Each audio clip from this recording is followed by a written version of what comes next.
Hello everyone, ये हमारी fourth video है बायोटेक्नोलॉजी प्रिंसिपल एंड प्रोसेसेस के पीवाईक्यू की। यहाँ पर हमारे बायोटेक्नोलॉजी के पीवाईक्यू कंप्लीट हो जाएंगे 2005 तक के।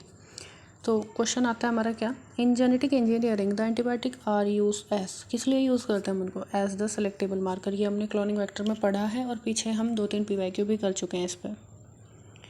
नेक्स्ट क्वेश्चन कहता है, in the figure below show 3 step ABC of polymerase chain reaction, select the option giving correct identification. इन्होंने क्या पूछा, करेक्ट आइडेंटिफिकेशन पूछी है। तो जो फर्स्ट प्रोसेस है वो हमारी क्या है, denaturation, second is annealing and third is extension. अब इन्होंने बोला है A annealing with 2 set of primer, नहीं, ए तो डीनेचुरेशन है, बी डीनेचुरेशन नहीं, A denaturation at temperature of about 50, नहीं, यहाँ पर 95 डिग्री सेल्सियस का टेम्परेचर होता है। यहाँ पर बोला है सी में extension in the presence of heat stable DNA polymerase. हाँ, ये ठीक है। ये क्या है, डीनेचुरेशन, ये क्या है, एनिलिन, और ये क्या है, एक्सटेंशन। तो सी हमारा ठीक है। Next question, same repeat third time, which of the following represent a palindromic sequence of DNA. GAATTC, ये हमारा 3 बार आ चुका है, ये थर्ड टाइम है जब हम इस क्वेश्चन को कर रहे हैं। Next is there is a restriction endonuclease called EcoR1। यहाँ पर CO जो है वो किसको स्टैंड कर रहा है, इम्पोर्टेंट है, COLI, कोलाई। ये जो है एशर्शिया कोलाई का, कोलाई से लिया हुआ है, जो हमारा स्पेसिफिक एपिथेट है वहाँ से। कोलोन नहीं है, कोएंजाइम नहीं है, सिलोम नहीं है। Next, given below is the sample of protein of DNA strand giving the base sequence in the opposite strand. What is special shown in it? GAATTC, ये पैलेंड्रोमिक सीक्वेंस है जो EcoR1 enzyme जो है recognise करती है। This is palindromic sequence of base pairs. Next question कहता है, which one of the following technique made in possible to genetically engineer living organism. कौन सी ऐसी टेक्नोलॉजी है जिससे हम जेनेटिकली इंजीनियर कर सकते हैं लिविंग ऑर्गेनिज्म को, that is recombinant DNA technology. जो हम क्या पढ़ रहे हैं, बायोटेक पढ़ रहे हैं ना, तो वो यही है, बायोलॉजी और टेक्नोलॉजी, हमने दोनों चीज़ों को कंबाइन कर दिया। Continuous addition of sugar in fed batch fermentation is done to, ये किस लिए करी जाती है, सीवेज को डिग्रेड करने के लिए नहीं, मीथेन प्रोड्यूस करने के लिए वो हम क्यों करेंगे, ऑब्टेन एंटीबायोटिक्स को ऑब्टेन करने के लिए ये किया जाता है, एंजाइम के प्यूरिफिकेशन के लिए नहीं होता, क्योंकि हम ऐड कर रहे हैं ना, प्यूरिफाई थोड़ी ना कर रहे हैं। नेक्स्ट आता है, agarose extracted from the seaweed find use in agarose gel electrophoresis. अगर ये यहाँ पर एगरोज जेल लिख देते तो हमारा सीधा आंसर आ जाता। तो यहाँ कहाँ यूज़ होता है, जेल इलेक्ट्रोफोरेसिस में। अगला आता है, which of the following is used as the vector for the cloning gene into higher organism. Higher organism के अंदर हमारा कौन यूज़ होता है,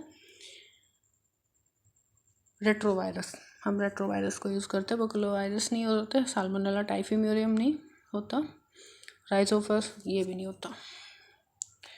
same question fourth time, which of the following palindromic base sequence in DNA can be easily cut by EcoR1। GAATTC, ये मैंने आपको शुरुआत में बोला था, इसको याद रखेंगे, बार बार आएगा।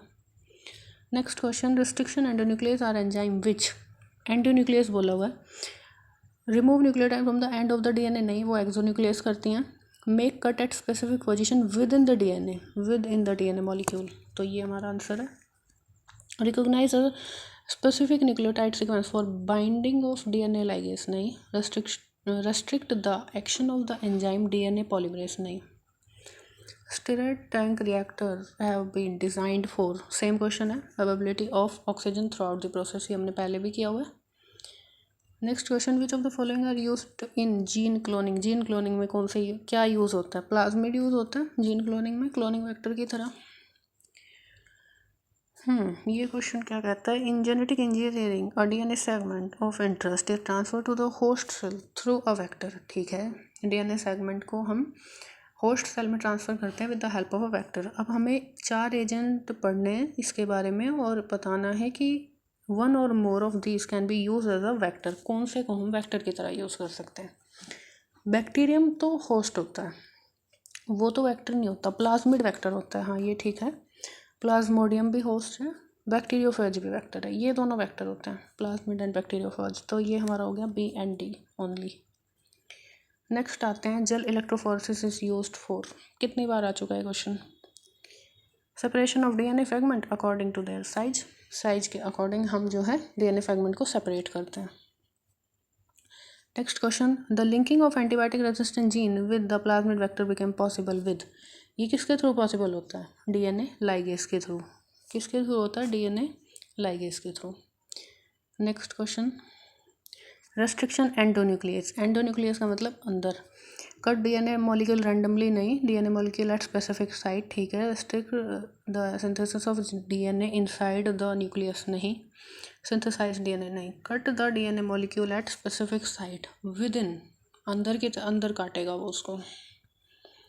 नेक्स्ट क्वेश्चन आता है, microbe found to be very useful in genetic engineering are, कौन कौन से इंपॉर्टेंट है? जो हमने बायोटेक में पढ़े हैं वो तो हैं एशर्शिया कोलाई एंड एग्रोबैक्टीरियम ट्यूमिनिफेशन। इसका क्या होता है? ट्यूमर इंड्यूसिंग प्लाज्मिड होता है ना, तो उसके लिए हम इसको पढ़ते हैं। Production of a human protein in a bacteria by the genetic engineering possible because, अब कोई चीज़ है जो ह्यूमन के अंदर मिल रही है और हम उसको बैक्टीरिया से बना रहे हैं, ये क्यों पॉसिबल हो सकता है? Bacterial cell can carry out the DNA splicing reaction, नहीं। The human chromosome can replicate in bacterial cell, नहीं। Mechanism of the gene regulation is identical in human and bacteria, नहीं। यूकैरियोट प्रोकैरियोट में अलग अलग होता है।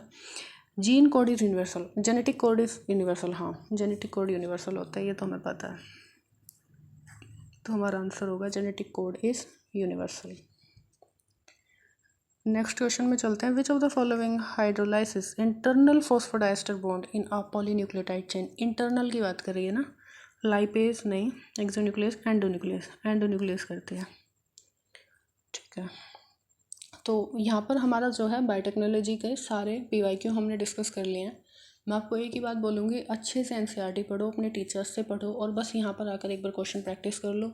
बहुत जल्दी मैं आपको ज़्यादा से ज़्यादा क्वेश्चन करवाने की कोशिश करूँगी। थोड़ा मुझे सपोर्ट करो, कुछ मैं आपको सपोर्ट करती हूँ। और लाइक कर देना भाई, शेयर और सब्सक्राइब कर देना। Thank you. बहुत कम टाइम में ज़्यादा से ज़्यादा क्वेश्चन प्रैक्टिस करने की कोशिश करेंगे, ये मेरी तरफ से पूरा पक्का वादा है।